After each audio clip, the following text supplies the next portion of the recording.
Hey everyone, this is Parker from Route For Me, and today we're going to be talking about how to help you when you have new customers coming in, all the time, and you don't really know how to add them into your operations, into your routes efficiently, or that's often a very painful process for our customers that we can help out with. So really, we've got new customers are changing routes daily.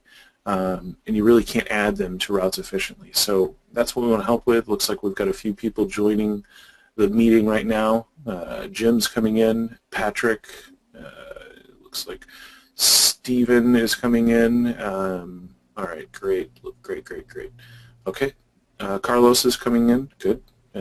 Welcome. All right, there's a few people trickling in here. That's great. So if you're just joining us, we're talking about how to add new customers to your routes. Your routes are changing daily. They may change very quickly. So let's jump into that. That's really the focus of this webinar, is to show how you can easily add and remove new stops without having to worry about them affecting other stops. So can everyone see my screen? There's a little hand up. If you press the little hand up, or in the chat, if you put in the chat, yes, Jim says yes. Thanks, Jim. Okay, great. So I'm going to go ahead and jump into this. So here we are at Route For Me, and let's go ahead and I'll go ahead and log in here. Or actually, I'm already logged in, so it'll take me to my account home as I click on that. We're just logging in with the email address and password. It keeps us logged in. So here I am. So what I'd like to show you is the address book. So here on the left-hand side is what I call the blue home bar. Very easy to navigate to the various features that you'll need to use Route For Me. But we can see the address book here. So there's really two views of the address book. These are essentially the same. It's just a different view. There's basically a list view and a map view. So if I remove a stop or add a stop into the address book list, it will automatically add it into the address book map and vice versa. So I think we'll go over to the address book list first, and let's take a look at that. And so there's a number of ways to add contacts or get contacts into the actual address book. That's usually the first question, is how do I populate this? You can see I've already got this populated with a lot of different stores here, their addresses, and there is other data as well. So you can put as much information in as you want. So I can edit this. I can put the alias. I can change the color of the pin on the map, change the icon if I want to do that on the map view, which I'll show you in a moment. And guys, if you have any questions, I think I forgot to mention this. If you have questions, just put them in the chat window. I might grab someone to come on and ask a question just over the web here via microphone if someone has that and wants to jump in. So, but if you do have questions, just put them in the chat window. I'll see if I can answer them. So getting back to this, you can put any details in. If you need custom data, you can put in custom data. Let's add a piece of custom data, special instructions, gate code is 1, 2, 3, 4. So you can put anything in that you want, and that information will be available to the drivers when you assign them. So all that is in there and very flexible. So time windows, we can even schedule stops, and I'll kind of show you some of that as well. So getting data in is very easy. I can just click File, and I can add an address individually. So if I just add an address, I can type in 123 Main Street, and most of these addresses right now are in Miami. So as I start typing in Miami, Florida, it actually kind of comes up and says, hey, there is not really a 123 Main Street, Miami, Florida. What we did find is Main Street, Miami Lakes, Florida. Is that what you meant? So evidently that's not the correct address. But if I start saying, hey, I just want Miami, Florida, it says, yeah, we do have that. We can go ahead and put that in. It turns green for us. That's the location we want. So that's manually entering an address. You can also add addresses by uploading a spreadsheet. Very simple and straightforward to do. And basically we have a spreadsheet we can just add them via a spreadsheet. So we can add hundreds of addresses at a time very quickly. And if you ever have, there's a question I think from Jim over how does a spreadsheet need to look, or how do I figure that out? Really great question. If you need help at any time, just click on the little question mark here and go to support. You can also reach out to a live chat agent. So basically our route experts are sitting there on the line, waiting to help you. So if you ever have an issue with that, and we have, if you go to support, I'll open this in a new tab here. Very quickly you can find an answer, so I can just search for the answer. I can do live chat, I can submit a case if there is something going on, or it can actually call someone as well. I can show you, real quick, if I go to the support portal, type in spreadsheet, and it actually shows me using spreadsheets, how to format them, anything like that. So you could see the spreadsheet format for upload, very simple. The first row has a header row. That's how we name the data below. So for example, alias and address are in the header row. Again, you can put anything that you want here or match the existing columns. You can see that these are the columns that are available: email, alias, address, city, state, zip, phone, and that goes on quite a ways. You can see what is available. But again, if you have special ones, you can. But that's essentially how to format that. Doesn't necessarily have to be in the column. So alias can actually be column C, or column B or column D. None of that really matters. The only thing that matters is that you have an actual header row. So does that help, Jim? Yes, very much. You're welcome. No problem. Okay, so jumping back into the address book, I think we showed how to actually add and get information into the address book. So I'd like to jump over to the map view and show you something we call search groups to kind of dive in. This is helpful for a lot of businesses, so let's go over to the address book map. And you can also see that in a list view or sort of a business card view, depending on your preference. I just kind of like the list view. I think it makes sense. And everything's searchable as well, so if you need to search for something, for example, let's grab an address here, 14850. So if I search in the address book 14850, you can see it's searching all of my address book for that string of numbers. Now I can search by customer name, phone number, email address, city, zip, whatever it is, and it will show me those on the map. So an example, this is 33054, the zip code, 33054. I can throw that in, and that's the only one in that zip code, so it's only showing me that one again. So, but this is a simple search. So if you want to have a more advanced search, so for example, we want to search for anything, let's create a search group. So for example, we want to see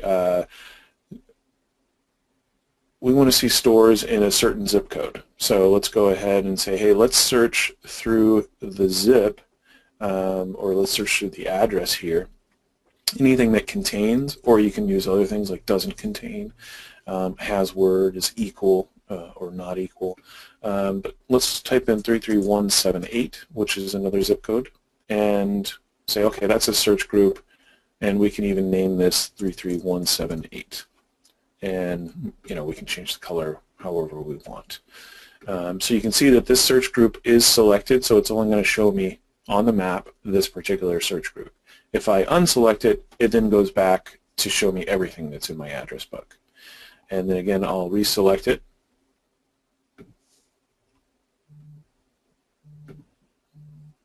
I'll reselect it here, and then be able to show only my search group. So this is really helpful too. You might have create a rule as well, or add another rule and say, hey, I want to also show anything that's in another zip code. So I want to show multiple zip codes, or I want to show customers of a certain revenue size, or whatever it is. You can see I can, these are all my custom pieces of information that I've entered previously. So really depends on how you want to search these. You can do really advanced searches to really show exactly what you want and need on the map.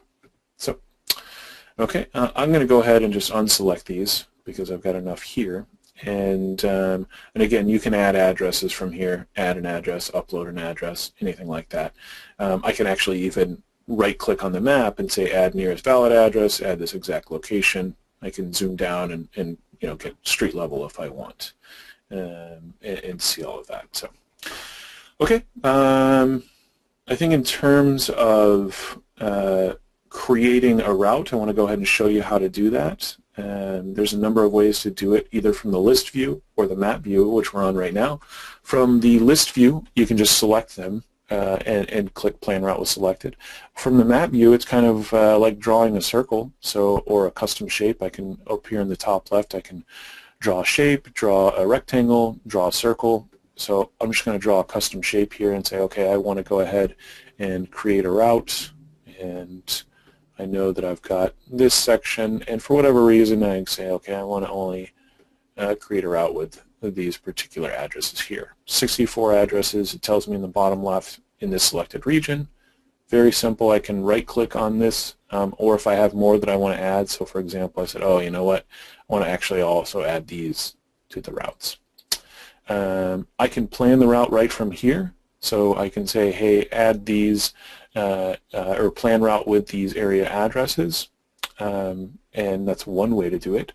I can also generate orders as well, and I'll kind of show you what that is. So is this all making sense to everyone so far? I just want to check in with everyone on the webinar. Is just type in the chat, yes, makes sense, or no, or if you have questions.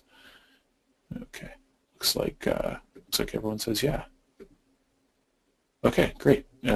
Great. So we can just plan a route with this, and it will immediately generate a route. Or what we can do is generate orders. So, for example, what if we know that we need to visit these addresses tomorrow or next week?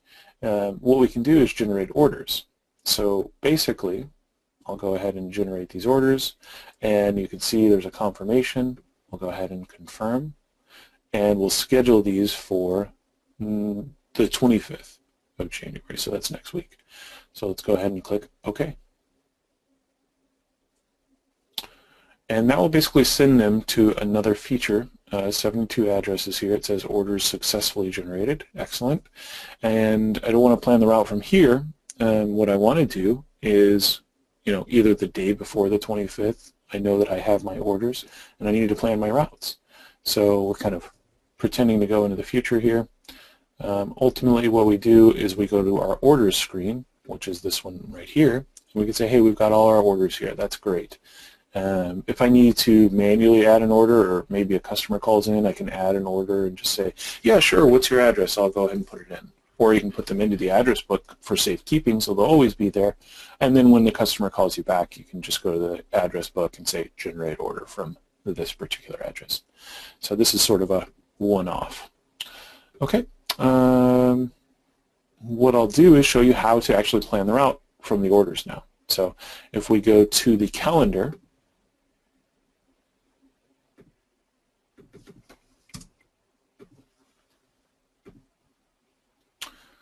okay, so we've gone over to the orders page, and you can see here we're at the calendar. So we can see we planned 72 stops as we did earlier, or scheduled them, these orders to be done. So all I have to do is click on this particular day, which is next week, the 25th, and load it in the hybrid editor.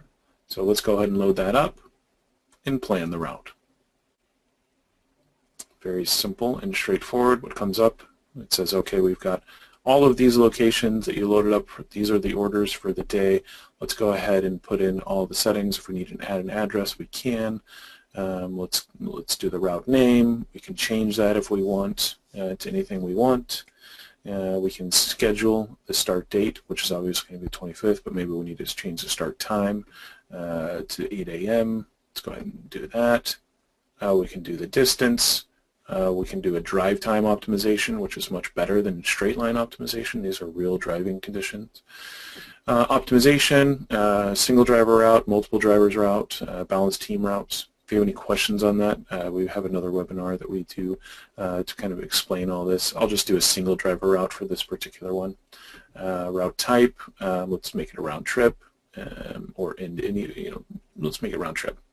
And let's go ahead and re-optimize this. So depot is not defined, so it says choose it now, so we can enter the address. So let's just go ahead and type in the address. You notice as I start typing in, it's pulling data from my location or from my address book. So in parentheses, it's saying, hey, where do you want to start this? Do you want to start this at store 145? So it's recognizing Miami. It's also recognizing what's currently in my address book. If I start typing in depot, for example, you'll notice that quite a few depots came up because those are actually in my address book. So all I have to do is click it and click OK. And now the system will go about and create the route.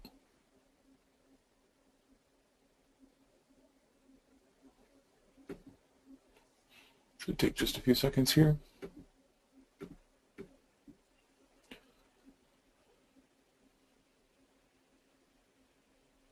Okay, and now it's playing the route. So we have the route here. It shows us a view of the route. There's a number of ways to get to the route, but it's now nicely optimized. So we can just assign this to a driver, and we are done. So a lot of questions come up. What if I have a new address that comes in? Probably, you can just click Add New Address. You might go to the routes list and say, hey, let's go ahead and look at this one, and let's go to the routes list and open it up individually. It was this one.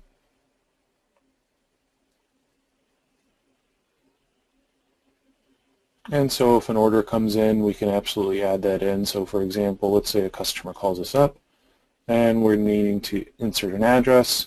Oh, it's store 145 calling us. So let's go ahead and start typing in store 14. Do I have that in my address book? Yep, looks like I do. Store 145. Very good. I already have it. Let's go ahead and put it in there. You can see it's in. Okay. And then if we need to add other addresses, we can. And of course, we can upload addresses. So I can finish adding address. I can choose what to do in terms of the optimization, add it after the last stop at the optimal position. I can automatically re-optimize the entire route if I like. In this case, I'll just say, hey, let's put it after the last stop. And it adds the stop in. So that's the very easy way to add stops in, to create orders, to make sure you're being efficient. Obviously, you probably will be making multiple routes instead of just a single driver route. So it's just a simple example to show you. So is there anyone who has a question, wants to jump on the phone? Could you just raise your hand? Stephen, let me enable your mic 1 second. Stephen, are you there? Yeah, hello. Can you hear me? Yeah, how are you? I'm doing well. So it looks like you you covered most of my questions, but the only question I have left is what e-commerce platforms do you integrate with? Great question. Great question. What are you guys using, Stephen? Yeah, so we're currently using QuickBooks. Okay, great. We can integrate with QuickBooks through something called Zapier. We also, if I jump over, let me just jump over to our support page and show you what we integrate with. So I'll go to the Find an Answer here. And you can see on the front page, actually, it's Route for Me e-commerce plugins. So you can see all of these are here: WooCommerce, BigCommerce, Shopify, Magento. QuickBooks is handled in a different way. I can show you that. But yeah, ultimately you can just jump in and use any of these. And if you click on any of those, it's going to show you how to integrate. So we integrate. Oh yeah, that's pretty cool. We actually used to use Shopify, so that's pretty cool that you integrate with them. Yeah, and so it's very quick and easy. You just authorize basically, and you can send an order right from there or get an order back, anything like that. So it's very quick and easy, and those are really, really nice to have. So if you're using any of those, you can also use Zapier, which is an app that connects a lot of different apps. So if you aren't using one of those four, you can probably benefit from Zapier, which actually connects, for example, it will connect QuickBooks up with Route for Me as well. So very quick and easy to do. And you can connect it with all kinds of other apps that you're using or softwares that you're using in your business. So okay, great. Does that help, Stephen? Yep, that definitely answered my question. Thank you. You're welcome. Anyone else have a question? Doesn't look like it. Was this helpful to everyone? Just want to check in if you type in the chat yes or no, or anything. Yeah, good, good, good. Looks like we're getting some yeses. All right. Well, great. Well, if you haven't started a trial yet, you can go to route4me.com. If you are currently a customer or in trial, please reach out anytime to our routing experts, either on support, on live chat, phone. I showed you those earlier. If you ever have questions or need anything or think, hey, does Route4Me have this capability? Very likely we do. If we don't, we want to hear your feedback so we can make our platform a lot better. So with that, I think I'll end the webinar and end this and say thanks to everyone for joining, and have a great day. Thanks, everyone.